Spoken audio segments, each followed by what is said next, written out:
कुसळंब गावच्या दत्त महिला शेतकरी गटाने मागच्या साली तालुका स्तरावर बाजी मारत फार्मर कपचं मैदान गाजवलं. दुष्काळाशी सामना करत मिळवलेल्या या विजयाची चव काही वेगळीच होती. आम्हाला खरंच खूप त्यावेळेस म्हणजे असं एक जिद्द निर्माण झाली की आपण ह्यावेळेस तालुक्यात बसलो पण पुढच्या वर्षी आपण राज्यात उतरायची जिद्द तयार करून आम्ही यावर्षी गटात उतरलो. जिद्द होती, निर्धार होता आणि आत्मविश्वासही. पण यंदाही दुष्काळाने पुन्हा एकदा हल्ला केला. आमच्या गावात म्हणजे एवढी भयानक परिस्थिती होती का नाही, जवळजवळ आम्हाला डिसेंबर पासून आम्हाला पाण्याचा म्हणजे एकदमच कमतरता निर्माण होती. गावची परिस्थिती बिकट होती आणि यातच गटातील सुनंदाताई यांची परिस्थिती जरा आणखीनच नाजूक होती. आमच्याकडे पण 5 म्हशी आहेत. आमच्या सासऱ्यांपासून म्हशीचा दुधाचा व्यवसाय करतो.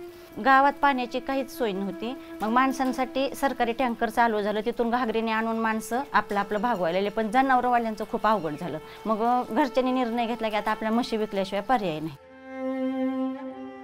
सुनंदाताईंच्या मुलांच्या शिक्षणाचा खर्च हा दुग्ध व्यवसायातून भागत होता. म्हणून म्हशी विकाव्या लागणं म्हणजे त्यांच्याकरता एक मोठं संकट होतं. सुनंदाताईंवर ओढवलेल्या या संकटाची बातमी जेव्हा गटातील रागिणीताईंच्या कानावर पडली तेव्हा त्यांनी एक निर्धार केला. एकत्रित येऊन जे आम्ही शेती करत होतो त्याच्यातून आम्ही मैत्रिणी खूप छान बनलो होतो. एकमेकाच्या घरची परिस्थिती आम्हाला चांगली समजू लागली होती. त्यांना म्हणलं की तुमच्या म्हशी ज्या आहेत त्या विकू नका, पावसाळ्यापर्यंत तुम्ही त्या म्हशी आमच्या शेतावर बांधा, आम्ही तुम्हाला पूर्ण पाण्याची तिथं सोय म्हणजे पाणी पूर्ण देतो, सोय करतो पाण्याची. दुष्काळी परिस्थितीतही शेतात जेवढं थोडं पाणी होतं ते रागिणीताईंनी स्वतः न वापरता सुनंदाताईंच्या म्हशी वाचवण्यासाठी दिलं. म्हशींना पाणी मिळालं आणि सुनंदाताईंच्या कुटुंबावरचं एक मोठं संकट टळलं. तशा बिकट परिस्थितीत जर गटातल्या रागिणीताईंनी मला म्हशीसाठी पाणी दिलं नसतं तसं आमचं खूप अवघड झालं. म्हणजे मुलांचं अक्षरशः शिक्षण बंद पडलं असतं जर म्हशी विकली असतं तर.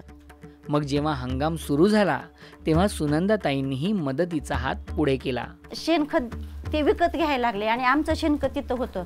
तेव्हा मी न म्हणता, मी एक शब्द न बोलता आमच्या घरच्यांनीच हा निर्णय घेतला की त्यांना शेणखत आपण तसंच द्यायचं, त्यांना विकत घेऊन द्यायचं नाही.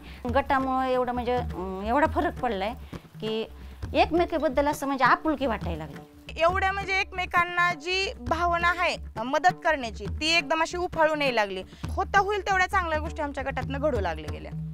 महिला शेतकऱ्यांचं नातं हे फक्त शेतीपुरतं मर्यादित न राहता एकमेकींच्या सुखदुःखांसमवेत अख्खं जगणंच हे नातं व्यापून टाकतं, हेच दत्त महिला शेतकरी गटाने दाखवून दिलंय.